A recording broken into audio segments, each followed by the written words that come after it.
Welcome back, everyone. Our next company is InMed Pharmaceuticals. It trades on the NASDAQ under the symbol INM, and it's a global leader in the pharmaceutical research, development, manufacturing, and commercialization of rare cannabinoids and cannabinoid analogs, including clinical and preclinical programs targeting the treatment of diseases with high unmet medical needs, including Alzheimer's. Please welcome its CEO, Eric Adams. Welcome to the conference today, Eric. Great to be here. Thanks for having me. I'll just kick things off and go straight into the presentation, if that's okay. We are a NASDAQ listed company, and as such, we need to highlight that there will be forward-looking statements in this presentation. So give everyone a second to look that over, but these slides will also be available, I believe, after the presentation. Just as an overview, we have a very robust research and development pipeline with 3 drug candidates right now in dermatology, ocular disease, and Alzheimer's. We successfully completed a phase 2 human study in dermatology, and I'll talk a little bit about that. But we're primarily focused on the development of a library of proprietary small molecules that are cannabinoid analogs. And we're looking at these diverse pharmaceutical applications. We also have a wholly owned subsidiary called BayMedica that is primarily manufacturing large-scale cannabinoids and providing those to the health and wellness industry. And I'll just touch on that briefly. But overall, the company has a very solid patent position and other IP across the molecules that we're using, the manufacturing, formulations, et cetera. As I mentioned, we kind of have 2 different divisions here. The parent company, InMed Pharmaceuticals, based in Vancouver, Canada. This is primarily the pharmaceutical side of the business, looking at drug discovery, pharmaceutical R&D, and developing these drugs towards human clinical trials. We also have significant know-how in the manufacturing. And it's that manufacturing know-how that really helped us launch this BayMedica commercial business, where we are manufacturing bulk cannabinoids, and those are being used in the health and wellness industry. In terms of our pharmaceutical pipeline, we have 3 candidates right now that we're focusing on. The first 2 are still preclinical. These are proprietary, patented small molecule compounds that target a number of different pathways in the body, including the endocannabinoid system. And the other one is where we completed a phase 2 clinical trial in a very rare, very devastating skin disease called epidermolysis bullosa. We finished phase 2 there, currently seeking strategic partnerships for that program. But I want to start off talking about our lead programs now in Alzheimer's disease and in macular degeneration. We're really excited about what we're seeing in Alzheimer's disease. And as most people know, it's a pretty high societal burden. I think everyone probably knows someone who has had dementia or Alzheimer's. It's a very devastating condition, and it leads to increased morbidity and mortality. There's a couple of things that are hallmarks of this disease. It includes the buildup of these amyloid beta plaques, as well as neurofibrillary tangles that can lead to the diminishment of cognition. And really, we're starting to look at roles that cannabinoids can play in helping to alleviate these conditions, maybe even reverse the disease. But it's a very big condition that has a very huge financial impact.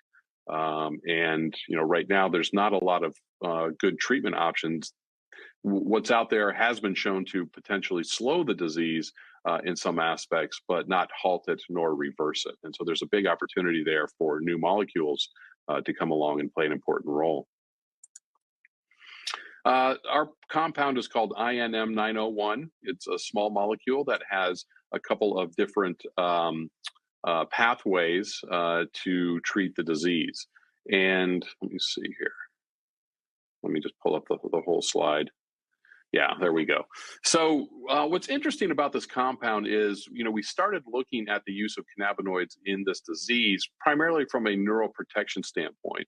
And what we've learned is that in the presence of these compounds, the neurons or the nerve cells that are responsible for giving us thought are protected from cell death. So they're protected from cell death under normal circumstances, as well as diseased circumstances.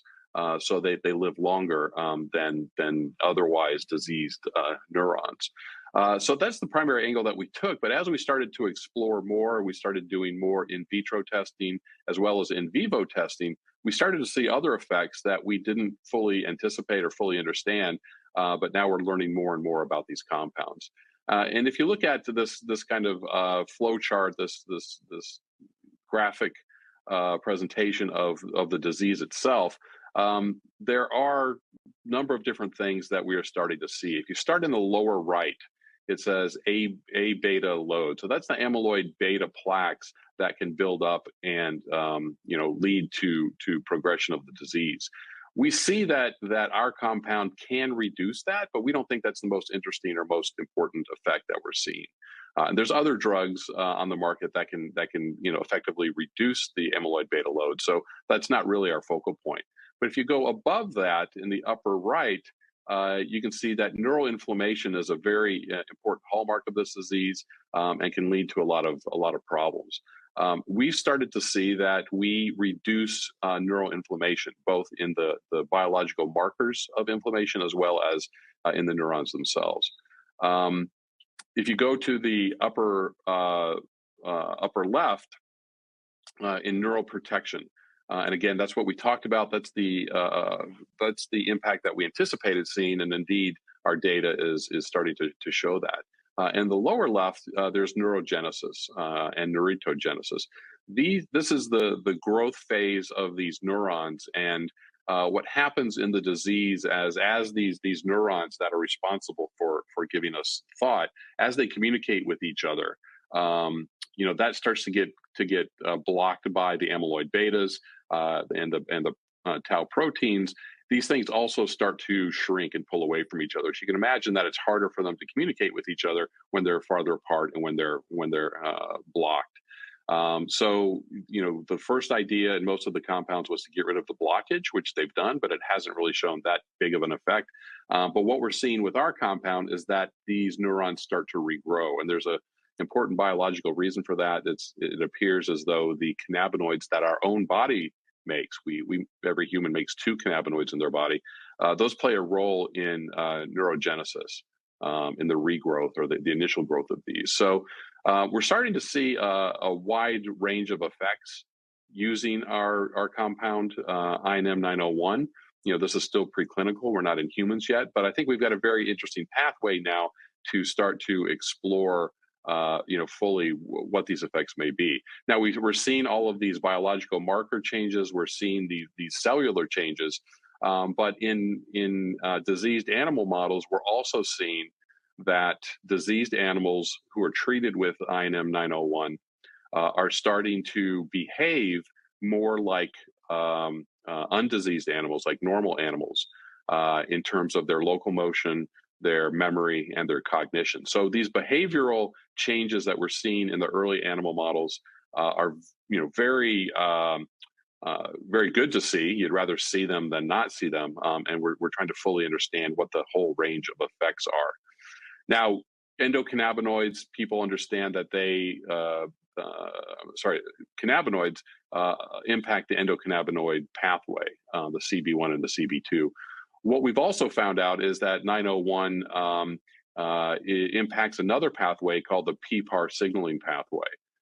This is interesting because there have been a number of drugs in the past that were PPAR signaling pathway drugs that were used in diabetes. And there's always been this scientific interest in understanding the link between diabetes and Alzheimer's.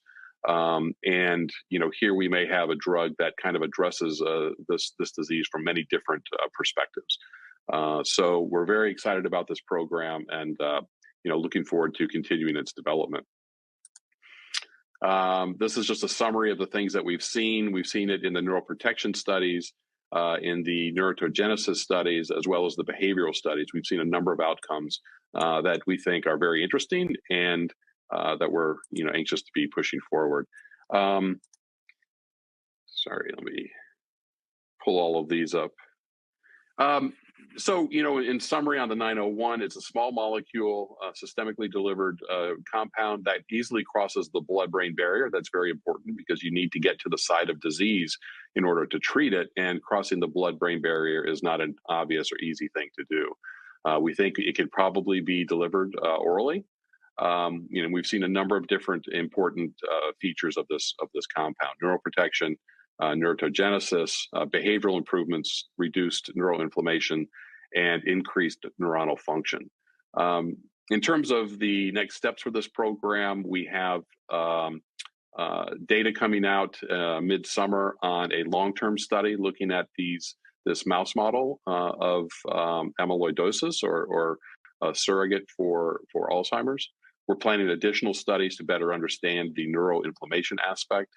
And we've got a number of programs ongoing for the manufacturing of this compound and scaling that up. Now, we also are looking to outreach to a number of experts in the field, not only from academia, but also from big pharma, to try and get them engaged in the program and leverage from their know-how in Alzheimer's, and possibly, if there's a link to diabetes, to try and sort that out as well, understand more about that. So we're very excited to be engaging with some companies and trying to learn as much as we can, and really map out the best possible pathway to get this into human clinical trials. I'll switch and talk a little bit about our program in macular degeneration. This is a very important disease. I think a lot of people are familiar with it now. There's a number of drugs that have been approved for wet macular degeneration. We think, because of the mechanism of action for our drug, 089, we think that it's probably more relevant for dry AMD, where there's very few products and success has been limited in their use. Macular degeneration occurs. This is a picture of the back of the eye on the left-hand side, and the optic nerve there. When the retina is damaged, then you start to lose your vision primarily in your central field. And this just shows the pathway of what a normal retina would look like and what a damaged one would look like. So we think that because of its mechanism of action, it's going to be a good candidate for dry AMD. It's a preferential signaling ligand for CB1 and CB2. We've seen from a number of studies some interesting data where it preserves the retinal function, and proactively protects these retinal ganglion cells. And again, this goes back to the neuroprotective effect of cannabinoids. And so we're leveraging again on that aspect of these compounds to try to find meaningful clinical outcomes.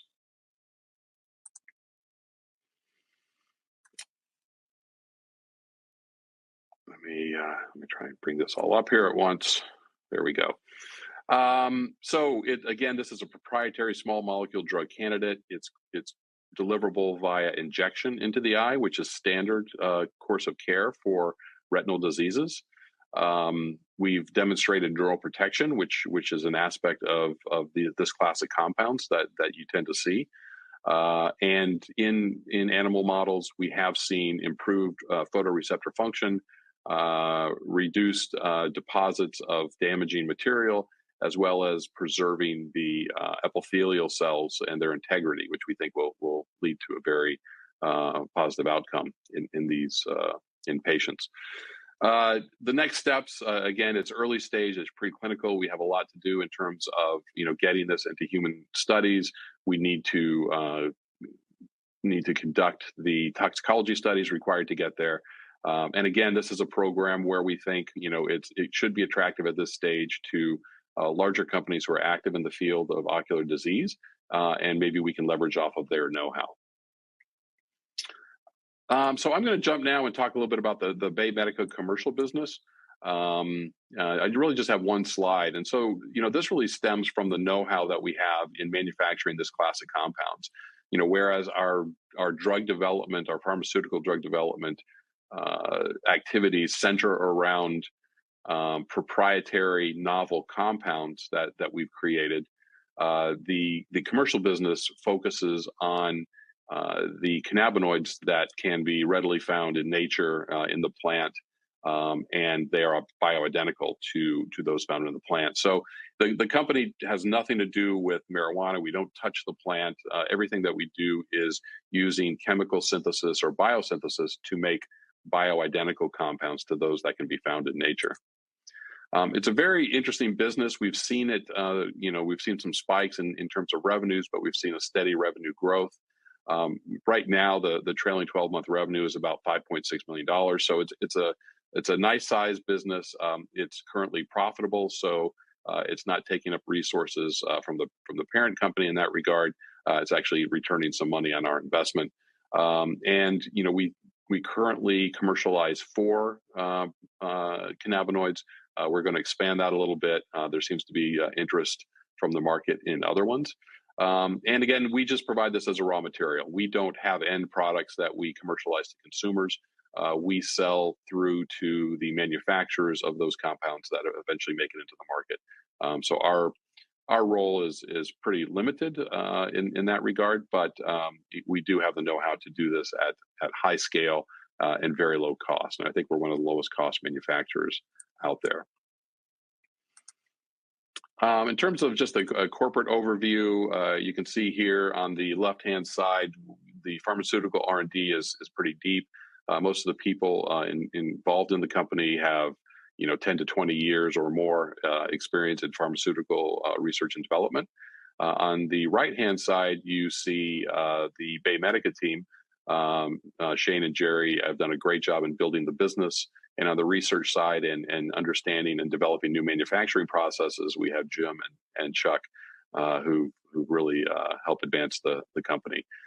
So, we have a very broad understanding. We're applying our knowledge of this class of compounds across a number of different activities, but our DNA as a company is really on the pharmaceutical side.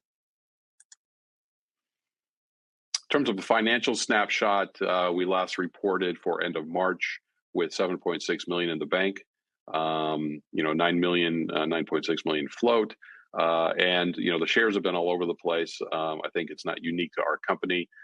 We are unfortunately have a very small market cap, but we have a host of assets that I think are very valuable, and we just need to go out and execute on finding collaborations and finding third-party validation really for what we're doing. And I think we're well on the path to doing that. The key value drivers for the company in fiscal 2024, so through this year and then into next year, the 901 program in Alzheimer's, we will be finishing up the long-term preclinical studies as mentioned, and advancing the manufacturing there, and really trying to get all of our ducks in a row, using external consultants and experts in the field to understand how best to advance this compound. For INM 089 and dry AMD, we're going to be advancing that towards an IND filing and human clinical trials. We still have some toxicology work to do there, as well as scaling up the manufacturing. The skin cream, the 755, where we conducted a phase 2 clinical trial, we're looking for commercial partnerships there. It's not going to be a focus for the company in terms of advancing that into later stage clinical trials, but we are actively seeking partnerships where someone who's closer to the dermatology space or wound healing space will find that its primary purpose is going to be as an anti-itch compound, and severe chronic itch is still a big problem. We're going to continue to develop proprietary analogs and looking at ways to augment or advance other R&D programs. We're of course going to support our BayMedica revenue and margin growth, and across the board. We're a small company with a lot of exciting technology. The best way to advance this is probably going to be through strategic partnerships and collaborations, and so we're very actively pursuing that now. And time will tell, and we'll update people as those efforts advance. So that's it. Appreciate people taking time to listen in. And Anna, with that, I'll turn it over to you and any questions that may have come through. Perfect. Thank you, Eric. Yes, we do have some questions First of all, Alzheimer's. I mean, it's truly one of those large indications that's seen very little advancement over the last few decades, and almost everyone is touched by the disease. So why is this the case when it comes to advancing? Well, I think it's very complex disease. It's not easy to understand what's actually happening or why it's happening, and much bigger companies than ours have been active in the space trying to sort that out. The hypothesis that the amyloid beta played a central role in the disease, that's what's been pursued, and that's what all of the monoclonal antibody treatments that have been approved are targeting. And it turns out that it does play a role, but it doesn't play as central of a role as everyone originally predicted. And so now people are starting to look at other avenues. We think that our compound is interesting because it has multiple mechanisms of action, and we're trying to fully understand the potential impact of those in patients. But it's going to take a multi-pronged approach, just like any other complex disease. If you think of cancer, no one receives just one type of cancer treatment. They receive radiation, they receive surgery, they chemo, immunotherapy. So it's come at from a lot of different angles in order to address it. And I think ultimately Alzheimer's is going to fall into that bucket as well. And would you classify your 901 program as disease modifying or just treating symptoms? That's a great question.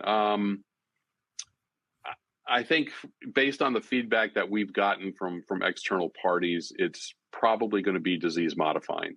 When you start to talk about protecting the neurons, regenerating the neurites, reducing inflammation, you would anticipate that this could have an impact in, possibly turning back the clock on the disease in some regards. Now, we're a long way from demonstrating that, and it's just speculation at this point. But I think based on the mechanisms of action, that's what people are looking at this drug as, possibly starting out looking at symptom improvement in late stage disease, but ultimately working its way back to being a compound that could be used very early in the disease to slow its progress or halt it in its path. But like I said, that's a long way off. We're very early on, and it's baby steps right now. Well, and I assume that clinical trials take a long time. So is this something you would look to partner early? How would that work? Yeah, I mean, we've already garnered some attention from all the right players. Some of those discussions are ongoing. We don't have any idea how that's going to pan out. It's still early, but I think we've hit a nerve here with this compound that it has. Just based on the early data that we have, it's kind of it hit a nerve to say that they're taking a multi-pronged approach and addressing this disease from multiple mechanisms of action is probably a good thing to look at. And time will tell, but we're very excited. We're very excited with the data that we're generating, and apparently that excitement is being shared. Wonderful. You also mentioned you have 7.6 million in cash as of March of the 31st. So what is your cash runway today? Well, right now we have a runway into 2025, again, depending on how aggressively we spend. Certainly an increase on the revenue side from the BayMedica business could help extend that as well if the revenues increase significantly. We're talking with a number of different funding agencies, foundations, people, other ways of raising capital. But, we're well positioned right now. We're by no means in panic mode. We like what we have. We like what we're hearing. And we think that there's a very clear path to getting our company funded and advancing these programs. Fantastic. And I mean, might it be unique to see a small biotech supported by a revenue generating subsidiary? I mean, does it have potential to support your pharma development programs in the future? I don't know if it will be able to support us fully. Certainly when we acquired BayMedica, which we acquired primarily to get access to patents related to these innovative analog compounds, The commercial business, that just made sense to us. We decided to invest against it. We've ramped that up, and we've got a really good team in place to continue to advance it. So, it would be great if the revenues were such that we didn't have to worry about other funding mechanisms, but we're not there yet. But it's certainly nice to have a little bit of revenue incoming. And so for investors looking at your company, what might they see as the main catalyst over the next 6 months? Yeah, I mean, we're going to have longer term animal data in the Alzheimer's model. The initial studies were, I believe, 6-week studies. Now we're looking at 6-7 month studies to see if there's a continued effect and how long this effect happens in this animal model. We expect to glean a lot of information from that. We're continuing to look at the mechanisms of action and trying to fully understand. We know what effects we're seeing, both in behavior as well as on a microbiological level. We're trying to understand what's happening to give us those effects, and that's pretty standard in drug development. So, as we learn more, we will certainly understand more about the drug.